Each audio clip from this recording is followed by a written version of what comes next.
Hər vaxtınız xeyir olsun. Həkim nə deyir verilişi efirdədir. Bu yenidən sizinlə görüşə gəlmişik və çox dəyərli bir qonağımız var. Zümrüt, belə bir deyim var, deyir, qonşun pisdir, kök qurtar, dişin ağrıyır, çək qurtar. Deyirlər. Sən neyinirsən? Dişin ağrıyanda həkimə gedib deyirsən ki, məni bu dişdən qurtar, yoxsa mənim bu dişimə əlac elə? Mən çalışıram ki, dişlərimi qoruyum. Çox şükür ki, 32 dişimdən demək olar ki, çoxsu yerindədir və çalışıram ki, müalicə eləyim. Son məqamda, yəni radikal bir şey ola bilər, amma qorumağa çalışıram. Demək, bizim də dişlərimizi qorumağı məsləhət görən, tövsiyə edən və çalışdığı qədər dişin çəkilməməsinin belə deyim ki, dəstəkləyən bir doktorumuz var, İkram doktor və bugünkü qonağımız da cərrah stomatoloq, implantoloq doktor İkram Sadıqovdur. Doktor, xoş gəlmisiniz. Xoş gördük. Çox Necəsiz? sağ olun. Dəvətiniz üçün minnətdaram Səidə xanım sizə, Zümrüt xanım sizə. Biz sizə təşəkkür edirik Çox seçib sağ olun. gəldiyinizə Dəyərli görə. izləyicilərimizi salamlayıram. Biraz özünüz istədiyiniz kimi təqdim edə bilərsinizmi? 1980-ci ildə Gürcüstan Respublikasının Saqarca rayonunda bizim kəndin adı Qaraçöp kəndidir. Orada dünyaya gəlmişəm. Elə orta məktəbi də öz kəndimizdə başa vurmuşam və bizim ailə həkim ailəsi idi. Düzdür, mənim valideynlərim həkim deyildi, amma biblərim, əmim, bibimin yoldaşı, bunlar hər bir həkim idi. Və əmim də stomatoloq idi. Mən də uşaq idim, hər zaman onun yanında maraq göstərdim və o zaman mən təxminən 7-8-ci sinifə artıq ixtisas bölümünə yaxınlaşanda mən özümə qərar verdim ki, mən stomatologiya sahəsini seçim. Belə deyim, mən tibb universitetinə daxil olan zaman bir dənə ixtisas yazmışdım, stomatologiya. Hətta müalicə işini belə yazmamışdım. Ki mən hədəfim o idi ki, mən ancaq stomatologiyaya gedim və bu sahəni yəni qazanım və şükürlər olsun qazandıq və elə o gündən də çalışıram bu sahədə gücüm çatan qədər, əlimdən gələn qədər pasiyentlərimizə nə yeniliklər varsa hər birini tətbiq etməyə çalışırıq. 2001-2005-ci illərdə Azərbaycan Tibb Universitetini bitirmişəm. 2005-2006-cı illərdə keçmiş Semaşka xəstəxanası olan, indi bir nömrəli kliniki mərkəz adında olan xəstəxanada ağız və üst çənə cərrahiyyəsi kafedrasında internatura keçmişəm. İndi hazırda rezidenturadır, amma bizim dövrdə o internatura idi. Sonra Türkiyədə implantologiya üzrə 2011-2012-ci illərdə ixtisas artırma kursunda olmuşam. Ankara Universiteti Ağız Diş Çənə Cərrahiyyəsi kafedrasında. Və ondan sonra da daimi demək olar ki, bütün dünya ölkələrində olan konfranslarda və master kurslarda mütəmadi olaraq iştirak edirəm. Ümumiyyətlə mənim həmişə bir prinsipim olub ki, hər bir kəs öz sahəsində gedirsənsə bu işin ən yaxşısına doğru getməlisən. Və bunun üçün də hər zaman öz üzərində çalışmalısan. Doktor, stomatologiya ümumiyyətlə çənə cərrahiyyəsi çox qəliz bir sahədir. Deyirsiniz ki, mən uşaq olandan əmimi özümə kumir seçdim və həvəs göstərdim. Bu minvanla da qarşıma bir hədəf qoydum ki, bu hədəfə çatacağam. Bəs bu yolda təəssüfləndiyiniz, heyfsləndiyiniz, kaş ki başqa sahəni seçəydim dediyiniz zamanlar oldumu, yoxsa? İnsan bir sənəti sevərək seçirsə və o seçdiyi sənətdə bir hədəfinə nail olursa, o zaman məncə peşmançılıq hissi çəkməli deyil. Yəni heç çəkmədim peşmançılıq hissi. Ona görə ki, həkimlik doğrudan çox şərəfli bir peşədir. Belə ki, həkimlik hər zaman deyirəm, həm pasiyentlərinlə belə deyək, sənin işindir, həm onlarla çalışırsan, həm də onlarla eyni zamanda dost olursan. Yəni ona görə həm münasibətlər pasiyentlərlə normal münasibətlərin olur, həm bir gəlir mənbəyidir bizim işimizdir. Sadəcə olaraq hər zaman işin çalışıb ən yaxşısını pasiyentə vermək lazımdır. Ən önəmli faktor bu. İstəyərdinizmi ki, övladlarınız yolunuzu davam eləsin gələcəkdə? Bax, bu məhz tibbi seçsinlər. Ümumiyyətlə belə deyək, yəni övladların ixtisas seçimini onların özünə buraxmaq daha doğrudur. Təbii ki, hər bir diş həkimi əksəriyyəti istəyir ki, övladı stomatoloq olsun. Çünki onun qrup yaratdığı bir kliniki bir ortam var, klinikası var, bunun pasiyentləri var.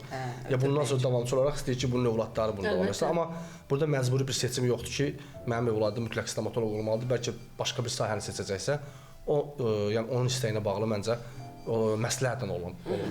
Doktorun danışır, mən dinləyirəm, tamamilə düzdür. Bir sahəni sevərək, arzulayaraq gəlmək lazımdır. Bir peşəni, sənəti sevərək, necə deyim, o işlə məşğul olmaq lazımdır ki, əks halda, bax, doktor danışır öz sahəsindən, sevərək, necə deyim, o hədəflərinə çatdığı zaman hansı hissləri keçirdib, onları bizlə bölüşərək, sevincin hələ də bizimlə bölüşür. Ona görə də uşaqlara təzyiq eləmək olmaz, xüsusilə hansısa peşəni seçərkən. Uşaq özü seçməlidir və öz sahəsində və irəli getməlidir, inkişaf etməlidir. Əks halda bu olmur. Çünki ən xırda bir çətinlikdə geri çəkilirlər ki, mən bu sahədə yoruluram. Belə. Doktor, biz haramız ağrıyanda əlbəttə ki, həkimlərə gedirik, müraciət edirik. Amma niyəsə diş həkiminə getmək, stomatoloqa getmək böyük bir faciəyə bənzəyir. Çünki bilmirəm, ya oradakı ağrılar tam fərqlidir, bilmirəm, bax, nəyə görsə, başqa həkimə güzel rahatlıqla gedirsən. Amma stomatolog... Bu məsələlər çox tamamilə doğru vurğuladınız, amma bu məsələlərin inanırsınız altında duran altyapısı uşaqlıqda olan həkimə qarşı olan travmadır. Həkimə qarşı olan. Bəli, uşaq hansısa həkimə apardılıb, uşağın məsəl üçün belə deyək, yəni uşaqda o vaxtdan belə deyək, yəni artıq o fobiya yaranıb. Ona görə də uşaq stomatoloqları və yaxud uşaqlarla məşğul olan diş həkimləri mütləq mən məsləhət görürəm ki, çalışıb uşaq əgər qorxan bir uşaqdırsa, fobiyası varsa, onda mütləq sedasiyadan olunsun, yatırdaraq olunsun ki, o cür mən indi artıq illərdir, 15-20 ildir bu işin içindəyəm. Yəni bütün məsələlərin, o qorxunun altında bir qorxu travması var. Amma yaddaşımızda qalır ona görə. Amma deyirlər ki, bu belə deyim, yatırdaraq olmağı da risklidir. Çünki bu yaxınlarda belə bir hadisə olmuşdu, bəli. Səidə xanım, inanırsınız, yəni riski deyərkən işini professional görən insanlar üçün doğru düzgün belə deyək, yəni qurulmuş bir sistem varsa, həkim anestezioloq normaldırsa, diş həkimi normal seçilibsə, heç bir qorxusu yox. Zaten bu bütün dünyada yəni bu cür iş gedir. Peşəkarlardan danışılır. Mövzumuz elə bu yerində, gəlin doktor, məlumatlandırmaqdan başlayaq. Diş implantasiyası nədir və risklidirmi? Diş implantı müxtəlif səbəblərdən itirilmiş dişlərin bərpası üçün çənə sümüyünə yerləşdirilən titanium vidalardır. Yəni bunun heç bir riski yoxdur insan orqanizmi üçün. Sadəcə olaraq mən hər zaman onu vurğulayıram ki, bunu doğru düzgün peşəkara müraciət etmək lazımdır. Yəni bizim ölkəmizdə yetərincə peşəkar həkim dostlarımız var. Yəni həkimi doğru düzgün seçdikdən sonra orada heç bir risk yoxdur. Və implant əməliyyatından bağlı insanları bəzdə qorxuzan onun əməliyyat sonrası gedişatı necə olur, ondan narahat olurlar. İmplant əməliyyatı, bir implantın yerləşdirilməsi maksimum 5 dəqiqə vaxt alır. 5 dəqiqə. Və hətta mənim 10 dənə implant qoyduğum pasientlərdə belə səhərsin belə yəni bizim işçi və zəncirlər onun vəziyyətini soruşur. Tamamilə ağrısız olur. Hətta səhərsin sadəcə biraz üzdən normal travma olduğuna görə biraz şişkinlik ola bilər. Bəzən orta yaş üstü xanımlarda dəraltı göyərmələr, hematomlar olur. Amma ümumiyyətlə tam ağrısız proseduradır və əməliyyat sonrası da ağrısız proseduradır.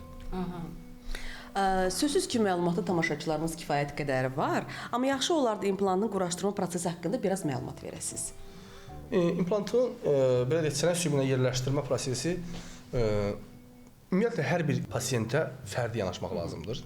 Çünki hər kəsin orqanizmi, çənə sümüyünün quruluşu, orqanizmin ümumi durumu eyni deyildir. Ona görə birincisi rentgenoloji dəyərləndirmə olunur.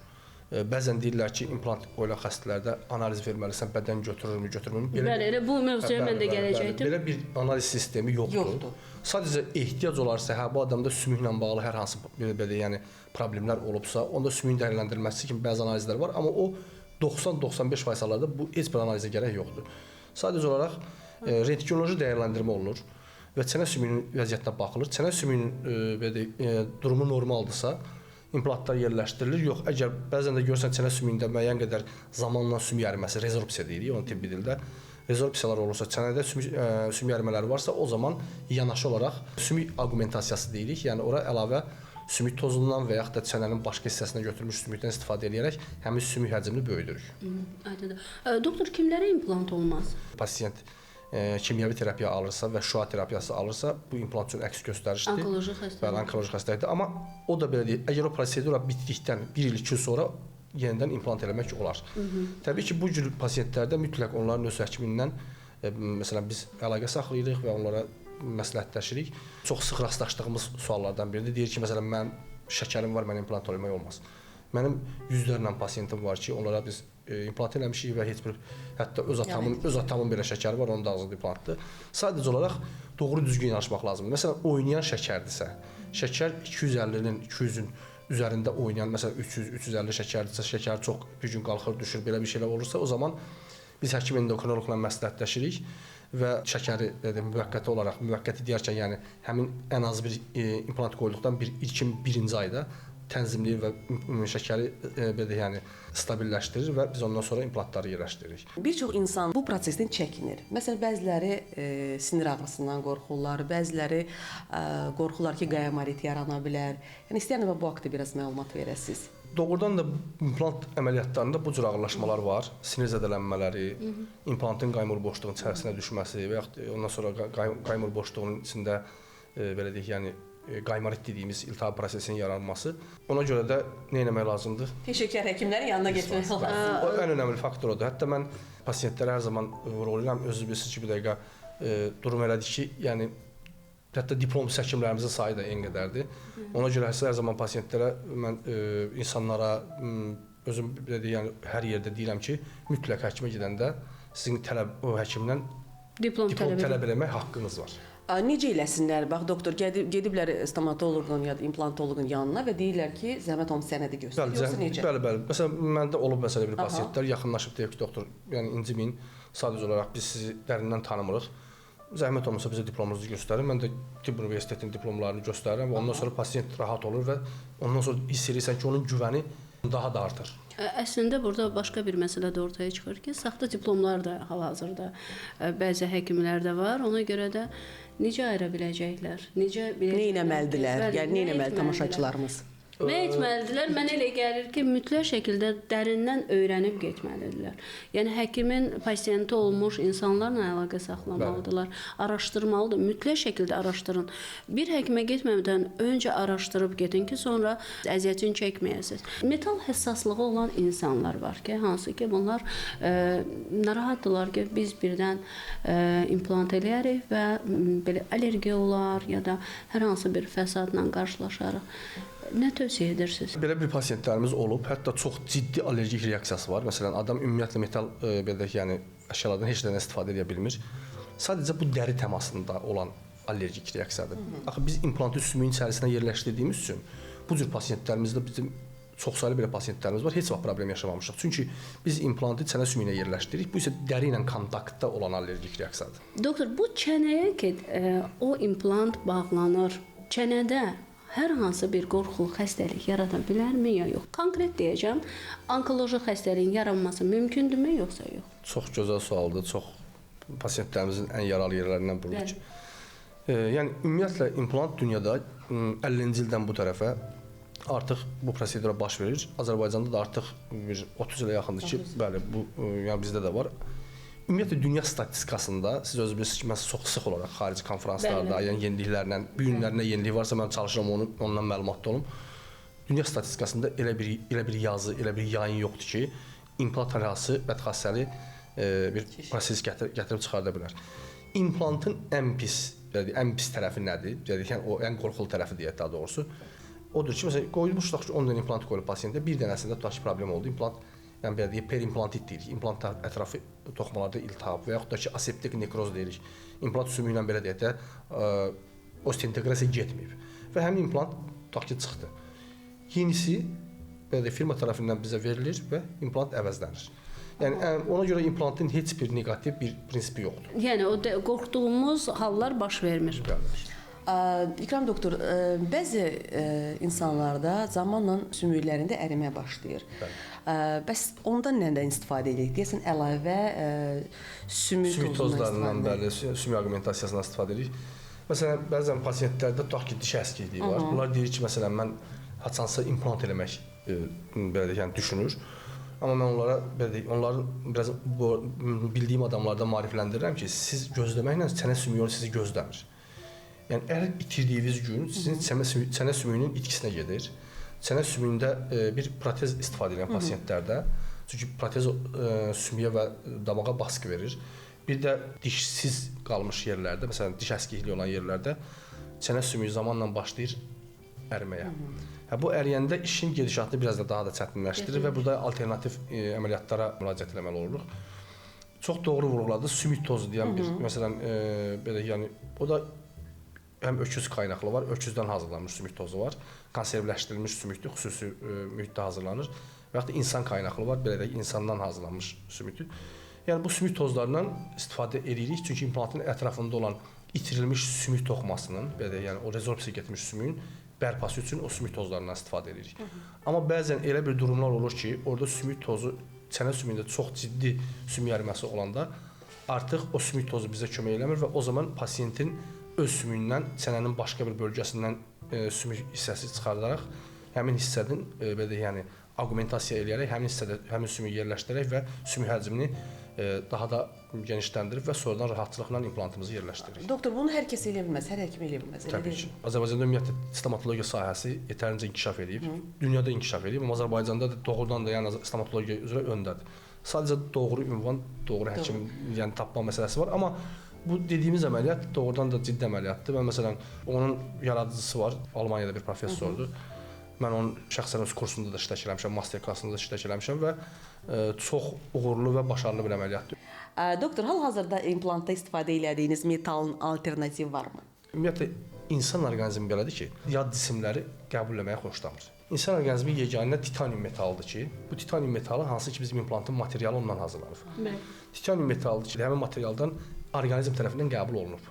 O uzun müddətli bilirsiniz, o ağır travma keçirən pasiyentlərdə falan o mil deyirlər, hamısı eyni material. Çünki orqanizm başqa, məsələn, o gün mənə bir nəfər yaxın pasiyentlərimdən bir sual verdi ki, zirkon implantlardan soruşdu. Məsələn, zirkon implantlar çıxdı, zirkon metalından hazırlanmış implantlar çıxdı və özünü doğrultmadı və orqanizm tərəfindən də qəbul olunmadı. Hazırda bütün dünyanın qəbul etdiyi və orqanizmimizin qəbul etdiyi yeganə metal titanium metaldır.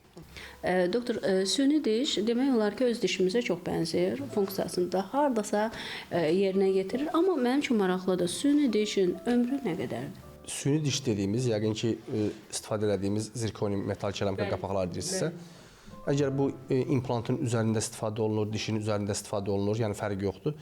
Yəni bu dişin kökünün müalicəsi. Üzr istəyirəm, mən məhz implantdan danışıram. İmplantın üzərindəki olan o süni diş. İmplantdan danışırsınızsa, bu asılıdır bir neçə faktordan. Deməli, birinci implantın çənə sümüyündə doğru düzgün yerləşdirilməsi. İkinci, implant ətrafı yumşaq toxmaların diş ətinin vəziyyəti. Bu çox önəmlidir. Üçüncüsü, bunun üzərinin ortopedik işlənməsində texnikin çox ciddi rolu var. Yəni burada professional texnik tərəfindən işlənməlidir və həkim də ortopedik işini professional səviyyədə yəni görməlidir və yəni ən azı bir 10-15 il gedir. 10-15 il, yəni diş daha uzun müddətdə gedə bilir. Sadəcə artıq 10-15 ildən sonra tövsiyə olunur ki, implantlar qalaraq o dişlər yenilənsə daha məqsəd uyğundur. İmplant isə, yəni çənəyə ömürlük. Əgər doğru iş görülübsə, amma məsələn adam var deyir, məsələn mən 5 il əvvəl implant qoydurdum. İndi məsələn implantım itirildi. Səbəb orada odur ki, implantın doğru işlənməməsi və yaxud implantın qısa olması, çənə sümüyünün əriməsi, ətrafındakı yumşaq toxmaların hərəkətli diş ətində olması, yəni bunlar hamısı orada çox ciddi rol oynayır və ona görə də implantlar zamanla itirilə bilir. Mən mütləq şəkildə Zümrüd xanım bunu bir daha təkrarlayıram ki, əziz tamaşaçılar, mənim özüm də bundan narahat idim ki, məsələn implant hardasa bir 10 ilə 15 ilə yəni yumşala bilər, oynaya bilər həmin sümükdə o implant. Belə bir şey yoxdur. Sadəcə üzərində olan o qapaq, diş 10-15 ildən sonra dəyişilmə ehtimalı var, amma kök öz yerində. Sayidə xanım, biz implant qoyanda mənə inşallah çox uzun müddətli ömürlük bir zəmanət vermişəm. Bir implantı qoymaq dediniz neçə dəqiqə idi? Əgər sümüyün vəziyyəti normaldırsa, biz bir implantın yerləşdirilməsi, pasiyentimiz məsələn çox narahat pasiyent deyilsə, rahat oturub hər şey qaydasındadırsa 5 dəqiqəni keçmir. Yəni bütün ağzı. Məsələn belə deyək, tutaq ki, bir pasiyentdə 8 dənə diş çəkiləcək. Tutaq ki, artıq o dişlər köklər yararsızdır və orada implant yerləşdirəcək, harca 6-7 dənə. Bu proses maksimum 1 saata qədər həll olunur. Məsələn, bütün ağzı. Adətən 40-45 dəqiqəyə maksimum 1 saata həll olunur. Dişlər çəkilirsə, ondan sonra nə vaxt qoyulmalıdır implant?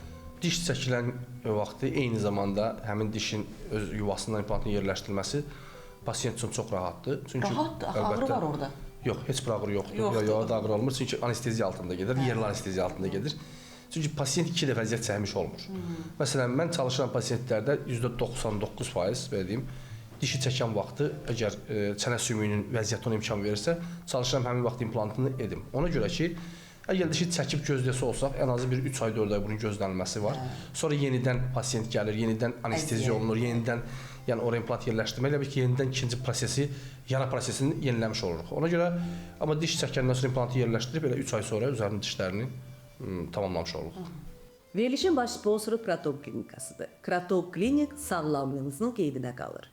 Klinikada qadın, kişi və uşaq sağlamlığı, eləcə də gastroenterologiya, hepatologiya bölmələri fəaliyyət göstərir. Sağlamlığınızla yanaşı gözəlliyinizin də qeydinə qalan klinikada kosmetologiya və estetik cərrahiyyə şöbələri də var. Sağlam uşaq, sağlam gələcəkdir. Cevizli rəhbər tutan klinikada ayrı-ayrı istiqamətlərin olduğu uşaq sağlamlıq mərkəzləri mövcuddur. Çoxşaxəli tibbi xidmətlər bir mərkəzdə almağınız üçün peşəkar mütəxəssislərdən təşviq olunmuş fizioterapiya, manual terapiya və reabilitasiya mərkəzləri də xidmətinizdədir. Mərkəzimiz peşəkar tibbi personal ilə yanaşı ən müasir cihazlarla da təmin olunmuşdur. Burada çalışan yüksək peşəkar mütəxəssislər, endokrinoloq, kardioloq, terapevt, infeksionist, ginekoloq, uroloq, androloq, dermatoloq, diyetoloq və digər poliklinika ixtisaslarında tibbi xidmətə aparılır. Klinikaya müraciət edərkən cərrahiyyə, radiologiya, ümumi və genetik laboratoriya, plazmafarez, flebologiya kimi müxtəlif yönlü müayinə və müalicə xidmətlərində də yararlanmaq imkanınız olacaq. Kraton klinik estetik cərrahiyyə, ginekologiya və andrologiya istifadə olunan son model cihazlarla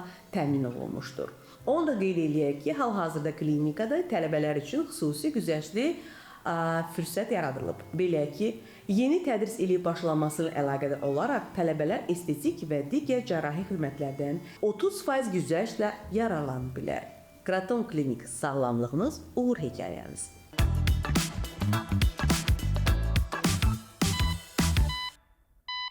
Verilişimizi Kraton Klinikasının sponsorluğu ilə davam edirik. Doktor, etiraf eləyək ki, sosial şəbəkələrdə bu günlərim implantla bağlı sui-istifadə hallarına da rast gəlmək olur.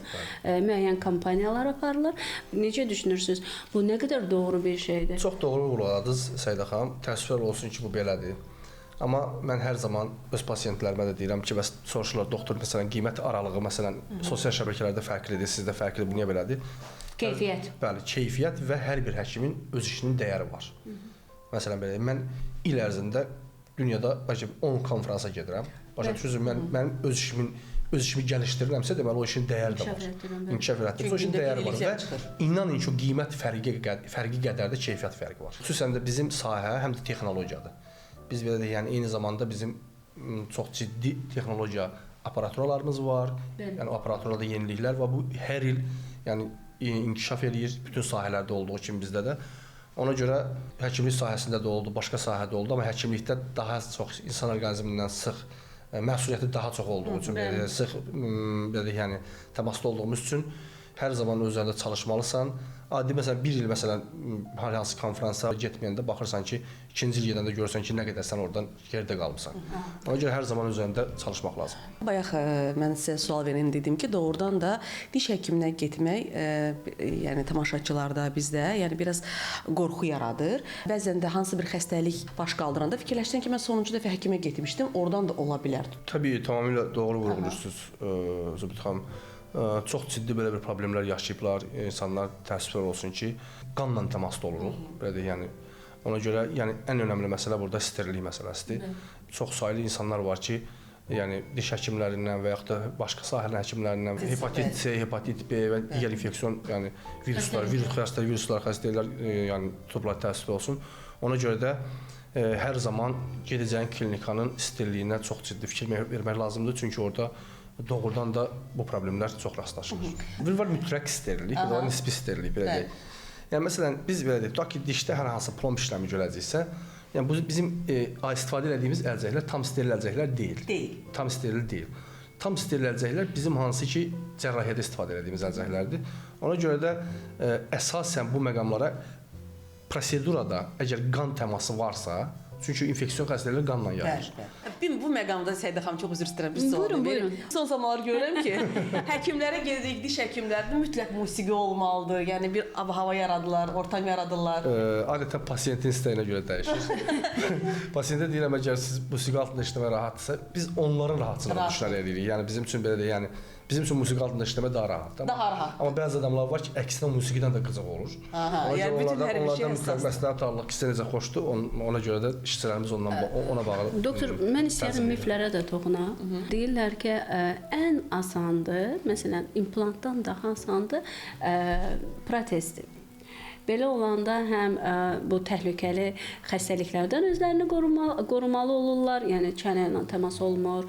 Bundan başqa hər hansı bir qan qorxusu olan pasiyent daha rahat şəkildə gəlir, ölçü götürülür və ona protez taxılır. Protezin həyatımızdakı fəsadları və implantın üstünlükləri. Ümumiyyətlə insanın öz doğal dişindən gözəl heç nə yoxdur və heç nə də onu 100% əvəz edə bilməz. Ona görə mənim hər kəsə, hətta gənc yaşdan tövsiyəm odur ki, mütləq olaraq şəxsi stomatoloqlar olsun. O həkimə mütləq 6 aydan bir müayinəyə getsin.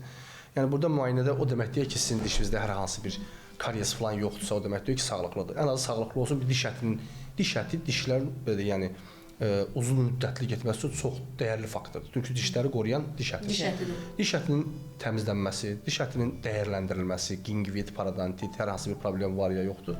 Ona görə 6 aydan bir getməyə məsləhət olunur. Və qaldı sizin o protezlə implantın müqayisəsindən mən implantı məndən soruşanda ki, implant nədir? Mən onun açıqlamasında dedim ki, itirilmiş dişlərin estetik və funksional olaraq geriyə qaytarılması üçün, bərpa olunması üçün çənə sümüyünə yerləşdirilən vidalardır. Deməli, əgər biz bunu neyinirik? İtirilmiş dişi bərpa eləməyə çalışırıq.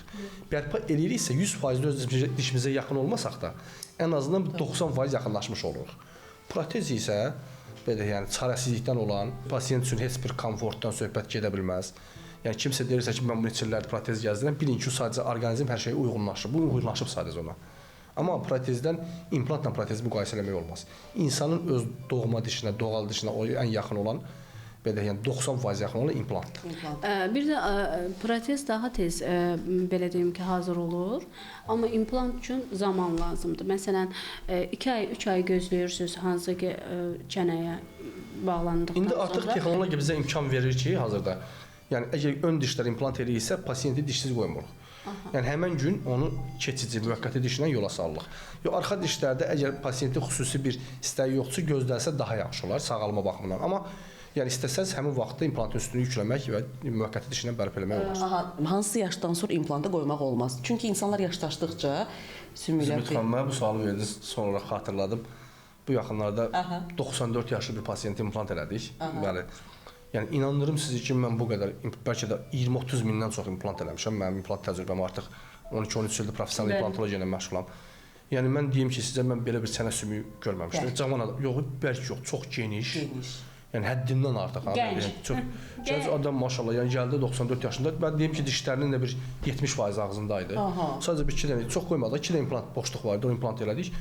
Və mən deyim ki, cavan orqanizmlərdə o sümükləri mən demək olar ki, çox az hallarda görürəm. Ona görə implantda yaş aralığı yoxdur. Elə verilişimizin bu yerində istərdim ki, stomatoloji xəstəliklərdən danışaq. Xüsusilə bu aralar uşaqlar arasında diş problemləri daha çox necə deyim, yayılıb və uşaqları da bilirsiniz ki, stomatoloqa aparmaq müşkül məsələyə çevrilir. İstərdim ki, bu stomatoloji xəstəliklərdən danışaq. Uşaqlarda olan stomatoloji problemlərdən danışırsınızsa, uşaqların necə ki, böyüklərin öz şəxsi stomatoloqu olmağı vacib olduğu kimi uşaqların da öz şəxsi uşaq stomatoloqu olmalıdır. Və məsələn, bəzən elə bir uşaq olur ki, mən görürəm indi bizim klinikamızda bütün sahələr, ortodontiya, uşaq stomatologiya bütün sahələr var və görürəm ki, məsələn, uşaq gəlir, o qədər rahat oturur ki, heç böyük adamlar o cür rahat oturanmaz. Uşaq heç çox rahatdır psixoloji. Amma bəzən də görürsən ki, uşaq ümumiyyətlə çox ciddi fobiyası var. O uşağa qətiyyən travma vermək olmaz. Gələcəkdə yaranan stomatoloji fobiyaların birinci səbəbi uşaqlıqda olan stomatoloqa qarşı travmadır. Ona görə bugünkü gün çox gözəl anestezioloji belə deyək, briqadalar var və yaxud da ki, gözəl uşaq stomatoloqları var. Uşağı rahat yatırdaraq orada olan problemləri hamısını belə həll edirlər. Ona görə də uşaqda gələcəkdə hər hansı bir stomatoloqa qarşı artıq o fobiya olmaz. Doktor, valideynlərə və ya peşədə gənc olan doktorlara nə məsləhət görərdiniz? Məsələn, məhz bu uşaqlarla bağlı. Çünki mən özüm də uşaqlarla çalışıram və bilirəm ki, uşaqları nədənsə çəkindirmək çox asandır. Yəni qorxu yaratdınsa o tərəfə getməyəcək. Nə etməlidirlər? Necə münasibət qurmalıdırlar? Hər halda uşaq girir, o otağı görür və başa düşür ki burada nə baş verəcək. Ora gələnə qədər artıq o qorxunu yaşayır. Hər halda mən belə başa düşürəm, yəni uşağı belə deyək, yəni çox kiçik yaşlarından, yəni özünü belə deyək, o hiss edən vaxtlarda artıq o otağı öyrəşdirmək lazımdır. Yəni həm də bilirsiniz ki, bu Müayinə üçün aparmaq lazımdır. müayinə üçün aparmaq lazımdır. Bizdə o uşaq stomatoloqların otaqlarında uşaqlar üçün oyuncaqlar var, var. Yəni ora yəni sanki bir əyləncə mərkəzi kimi uşağı yönləndirmək lazımdır. Amma uşaqda yenə deyirəm, o oturacaq kresloya qarşı, həkimə qarşı qorxu, fobiya belə bir şeylər varsa, o zaman mütləqdir ki, sedasiyana, yəni vena daxili belə yəni vena daxili narkoz dediyimiz, yəni yatırdaraq bu dəqiqə yəni əksər yerlərdə də zaten bundan istifadə edilir. Doktor, bunun fəsadları varmı? Hansı ki uşağı yatırandan sonra gənc heç bir fəsadı yoxdur, sadəcə olaraq burada da önəmli olan kimdir? Burada anestezioloqun böyük bir məsuliyyəti var. Ona görə anestezioloq normaldırsa, burada heç bir problem yoxdur. heç bir fəsad olmaz. İkram doktor, bəzi insanlar heç diş macunu istifadə eləmirlər. Məsələn deyirlər ki, mən ömrü boyu soydanla yumuşam dişlərimi. Buna qarşı nə deyə bilərsiniz? Nə dərəcədə doğrudur? Yox. Ümumiyyətlə bu doğru deyil. Aha. Amma mən sizə bu mövzunu ora gətirib çıxarım ki, ümumiyyətlə dişlərdə olan problemlər, belə deyək, yəni birinci növbədə genetik faktordur. Genetik. Bəli, istəyirsiniz adam var dişini deyir ki, mən gündə 3 dəfə dişimi yuyuram, amma mənim 30 yaşında dişim tez itirdim falan oldu, damaqlarda. Bu hamısı əksəriyyəti birinci növbədə genetik faktordur. Amma diş macunlarla dişlərin ən azından gündə belə deyək, yəni 2 dəfə səhər axşam, xüsusən də yeməkdən sonra. Bəzən bizdə belə deyək, yəni insanlar səhər yerindən duranda dişini yuyur. Sonra yemək yeyir. Sonra yemək yeyir və dişdə həmin hissədə o yemək belə deyək qalıqları diş və damaq arasında müəyyən yerlərdə qalır və sonra başlayır orada diş daşları əmələ gətirməyə və problemlər böyüyür. Ona görə də yemək yeyəndən sonra səhər və axşam yatmazdan qabaq dişlər fırçalanmalıdır. Yaşlı insanlar deyirlər ki, kömürlə, duzla dişləri təmizləmək lazımdır. Adətən də onların dişlərinə baxanda düşünürsən ki, bunlar doğru yoldadır, çünki dişləri sağlamdır və demək olar da ki, parıltısı var, bəyazdır. Nə qədər bu doğrudur? Ümumiyyətlə dişin rəngi də belə genetik olur. Yəni belə baxsa məsələn bir adamın dişi məsələn ağdır, birində sarıdır. Qaldı o sizin alternativ yolla dişlərin təmizlənməsi, yəni Mifdir. Təbii ki, o mifdir və ondan qətiyyən istifadə etmək olmaz. Çünki dişimizi qoruyan əsas təbəqə mina təbəqəsidir. Onlar hamısı da o mina təbəqəsini zədələyir və dişlərdə gələcəkdə həssaslıqlar başlayır və dişlərin gələcəkdə daha böyük problemləri gətirib çıxardır. Hamilə qadınların diş həkiminə getməsi, dişlərin çıxarılmasına icazə verilmir. Bu nə qədər doğrudur? Yəni biz uşaqlıqdan bunu eşidirik. Hamilə qadınlar diş həkiminə getməməlidir. Hamilə qadınlara stomatoloji müdaxilə etmək olar və hətta anesteziyadan da istifadə etmək olar. Sadəcə olaraq biz hər ehtimala qarşı mütləq onun şəxsi ginekoloqundan danışırıq. Əgər şəxsi ginekoloq bəzən görürsən ki, deyir olmaz, bəzən deyir olar, amma əslində belə indi onu bilmirik ki, orada hamiləlik dövrünü takib edən adam həmin adamdır. Ona görə təbii ki, onların göstərişinə görə biz müdaxilə edirik, amma kimsə deyir hamiləlik dövründə diş çəkmək olmaz, iynə vurmaq olmaz.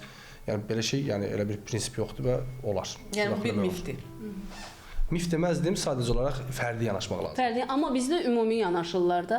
Bizdə ümumi deyirlər ki, olmaz. Amma yəni mən hamiləlik dövründə adam olub ki, onu implant eləmişəm. Tutaq ki, öz istəyindən deyib ki, mən implant elə, həkim də icazə verib eləmişik. Yəni amma eləsi də var, məsəl üçün deyib ki, buna müdaxilə eləməyin, o zaman müdaxilə etməyə ixtiyarımız yoxdur. Bu implantları qoyandan sonra dayanmadan şiddətli baş ağrıları olur. Yəni implantın baş ağrısından heç bir əlaqəsi yoxdur. Amma hər hansı bir xüsusi orada belə deyək, yəni əlavə sinir zədələnməsi, əlavə problemlər yaradılmayıbsa, yəni iş prosesində hər şey doğru gedibsə, onun heç bir əlaqəsi yoxdur. Dişlərdə soyuğa və istiyə qarşı həssaslıq nədən yaranır? Diş ətində olan diş əti çəkilmələrindən, diş əti çəkilmələri artıq dişin belə deyək, yəni kök üzünün üzərə çıxması nəticəsində həmin tip təbəqə, mina təbəqəsi ilə qorunmadığı üçün o soyuğa qarşı xüsusən çox həssas olur. Buna hiperesteziya deyirik, yəni həssaslıq. Yəni ona görə də diş ətini hər zaman təmizlətdirib, onun gələcəkdə o hiperesteziyaya yeyib çatmamaq üçün o dişlərin vaxtında qulluğu çox önəmlidir. Və yaxud dişdə hər hansı bir karies varsa, təbii ki, soyuğa qarşı həssas ola bilər. Bəli. Bədənimizdə baş verən xəstəliklər ya qızdırma ilə özünü göstərir, hər hansı bir problem olanda, ya halsızlıqla, ya tərləməklə. Bəs məsələn Zümrüd deyir ki, mən xəstələnməyimi dişimdən hiss edirəm, dişlərim ağrımağa başlayır. Mən bilirəm ki, mən xəstələnirəm. Orqanizmin immuniteti aşağı düşdüyü üçün bu immunitet bütün orqanizmin hər yerinə təsir edir, o cümlədən dişlərə. Məsələn, baxırıq, məsələn, ağızda stomatit olur. Başa düşürsünüz? Məsələn, immunitet aşağı düşən kimi başlayır stomatit yaranmağa bəzi adamlarda. Ona görə yəni bu xəstəlik fonunda orqanizm immunitet aşağı düşdüyü üçün hər onu bir cür hiss edə bilər və bu dişlərdən hiss eləməyimiz də normaldır, çünki diş də orqanizmin bir hissəsidir. Hər dəfə bəs dişdən hiss eləyirəm sən. Yəni bilirəm xəstələnən kimi dişlərim başlayır ağrımağa. O gecə başlayır dişlərim ağrımağa, mən bilirəm ki, mən xəstələnəcəm. Zümrüd xanım, Doğrudan bəlkə dişlərimdə hansısa problem var? ola bilər. Doğrudan, amma siz bir həkim kimi Amma o dişlərdə problem varsa niyə başqa vaxt olur? Yox, başqa vaxt olmur. Mütləq qızdırmam qalxmağa başlayanda mən dişlərim başladısa sızlamağa, ağrımağa, mən bilirəm ki, mənim qızdırmam olacaq və doğrudan dediyim kimi olur. Bu arada doktor Zümrüd dişlərini çox sevir. Zümrüd xanım gözəl dişləri var. Ehtiyac yoxdur ki, implanta, vinirə yeri gəlmişkən. Bu arada Mən hər zaman deyirəm ki, vinir bizim çox məşhur belə ki, Aha, biraz ondan da çox danışaq. sevimizli. Vinirə çox ciddi göstəriş olmalıdır. Yəni hər kəsə vinir olunmaz. Olmaz. Yəni kimsə deyir viniri zədələnmədən, dişi yonmadan götürüb onun üstünə vinir qoyuruq. Dişin üstünü yonmadan vinir oraya yapışmaz. Ən azından adgeziya deyirik də, oraya yapışmaq üçün. Ona görə vinir qoyulanda dişlərin, diş ətlərində zədələnmələr ola bilər. Çox ciddi belə çox ciddi olaraq gələcəkdə fəsadlara gətirib çıxarda bilər. Ona görə hər yerə vinir olmaz. Yəni belə deyək, yəni İndi hər kəs, bütün xanımlar demək olar ki, qoyur əksəriyyət. Yəni düzdür, elətdirirlər, amma doğru bir şey deyil. Mənim öz pasiyentim gəlib mənə təklif edən dəfələrlə demişəm ki, mən sizə vinir məsləhət görmürəm. O həmin pasiyentdə məsələn diastema, tutaq ki, diş aralarında olan məsafələr. Yəni, bu vəziyyətdə məsələn ona vinir eləmək olar. Adamın məsələn normal dişi var, hər şey idealdır. Belə dişin rəngi ağ olsun, böyük olsun deyə vinir elətdirir. Bəli, doktor, özü də bu aralar çox gənclər arasında bu yayılıb. Sağlam dişlərini gedib yondurub, yəni o vinirlər qoydururlar ki, hansı ki, dişlər ağappaq, diş əti gömgöy. Çox əslində kənardan heç estetik də görsənmir və bunun digər tərəfini mən sizinlə müzakirə etmək istəyirdim. Ya mənə elə gəlir, ya mənə elə, yəni mən hiss eləmişəm, adətən vinir qoyan xanımların ağzından qəribə bir qoxu gəlir. Mən bilmirəm, bu mənə mi elə gəlir, yoxsa... Yox, tamamilə doğru vurguladınız. Burada da əsas səbəb nədir? Vinir çox incə bir işləmdir. Doğrudan da yəni onu da yəni onun dişin boynunda, o belə deyək, o pilləkanda, orada onun dəqiq oturması, diş ətindən belə yəni hər hansı bir sirayət eləməməsi, yəni diş ətində belə gələcəkdə problemlər yarada bilər. Əgər doğru işlənməyibsə və hətta nəinki bu vinirdə, adi zirkonlarda, pres keramikalarda, bunlarda da buna rastlaşırıq. Səbəb isə diş ətindən olan belə də yəni münasibətlərin, yəni vinir və yaxud zirkon və pres təmasın belə doğru düzgün olmamağıdır və gələcəkdə ağız boşluğunda həmin hissələrdə qida qalıqlarının yığılmasına, daha sonra isə diş ətinə məsələn normalda bu diş ətinə 0.1 mm olmalıdırsa, tutaq ki 0.3 mm oturdusa, gələcəkdə orada gingivit yaranır və başlayır diş ətinin rəngi dəyişməyə və burada da travmatik olaraq bu proses baş verdiyinə görə burada da diş ətini müalicə etməklə bu proseslər düzəlmir. Ona görə də bunu düzəltmək üçün məcburən həmin dişlər təzədən sökülməlidir. İnanın onu sökəndən sonra bir həftə fasilə versən, görsən ki, diş ətləri özünə gəlir. Vinir dişi qoymuş belə deyim pasiyentlər neçə müddətdən bir diş həkiminə müraciət etməlidir, həm də diş əti üçün, həm də təmizlənməsi üçün. Ümumiyyətlə nəinki vinir qoymuş pasiyentlər, belə yəni implant eləmiş və heç implant eləməmiş, heç ağzında heç karyesi olmayan belə pasiyentlər, yəni minimum 6 aydan bir diş həkiminə, stomatoloqa getməlidir. Əgər bu 6 ay içərisində problem varsa, o ayrı. Amma heç bir problem olmayan belə, yəni bu rutin qaydadır. 6 aydan bir ən azından bir ağız boşluğunun dəyərləndirilməsi şəxsi stomatoloq tərəfindən vacibdir. Bəzən reklam xatirinə həkimlər, stomatoloqlar məsələn xanımları dəvət edirlər ki, gəlin mən sizin dişlərinizi vinir eləyim.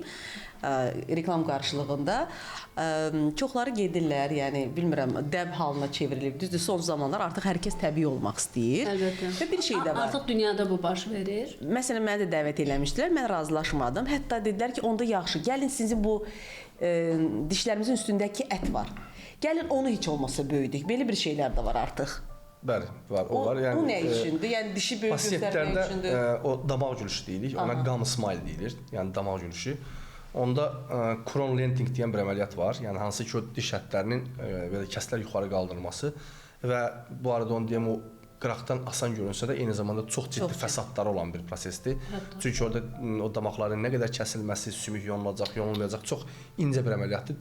Yəni belə yəni professionallıq tələb edən bir əməliyyatdır. Ona görə də elə diş ətini sadəcə orada kəsməklə bu işlər düzəlmir. O diş əti kəsilir, ola bilər 2 ay sonra ondan daha çox böyümüş ola bilər.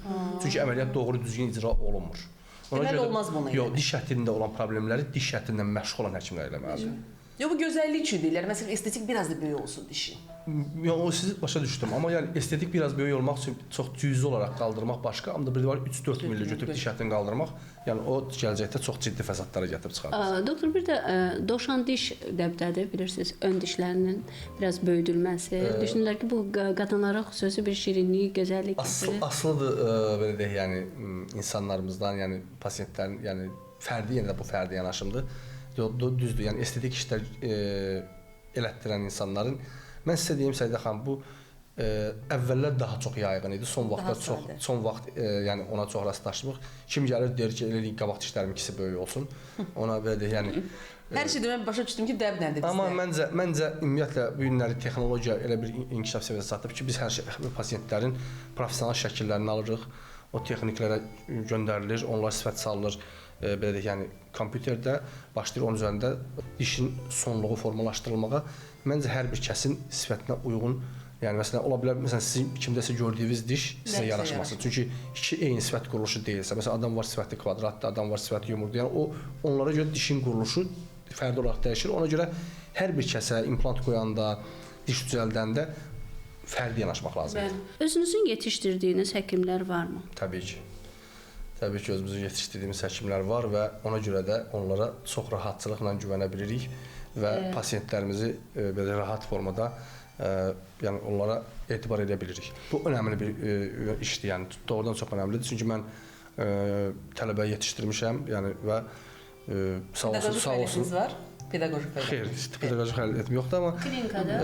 Ya klinika şəraitində olaraq yetişdirmişəm və sağ olsun onlar da bizim belə deyək, etimadımızı doğrulduqlar və yəni rahatçılıqla onlara güvənib pasient etibar edə bilir. Doktor, gəldiyiniz üçün təşəkkür edirik. Çox sağ olun ki, qonağımızsınız. Dəyərli fikirlərinizi bizimlə və tamaşaçılarla bölüşdünüz. Çox xoş oldu. Doğrudan da yəni təkrar sizə dəvətiniz üçün təşəkkür edirəm. Minnətdaram. Çox sağ olun İkram doktor gəldiyinizə görə. Tamaşaçılarımız, bugünkü verilişimizdə düşünürəm ki, sizin üçün çox faydalı oldu. Bizi sosial şəbəkələrdən də izləyə bilərsiniz. Bu arada verilişimizin baş sponsoru Kraton Klinikasıdır. Kraton Klinik sağlamlığınızın qeydinə qalır. Klinikada kişi və uşaq sağlamlığı, eləcə də gastroenterologiya, hepatologiya bölmələri fəaliyyət göstərir.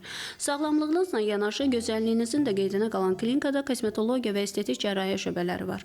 Sağlam uşaq, sağlam gələcəkdir devizini rəhbər tutan klinikada ayrı-ayrı istiqamətlərin olduğu uşaq sağlamlıq mərkəzləri mövcuddur. Çoxşaxəli tibbi xidmətləri bir mərkəzdə almağınız üçün peşəkar mütəxəssislərdən təşkil olunmuş fizioterapiya, manual terapiya və reabilitasiya mərkəzlərdə xidmətinizdədir.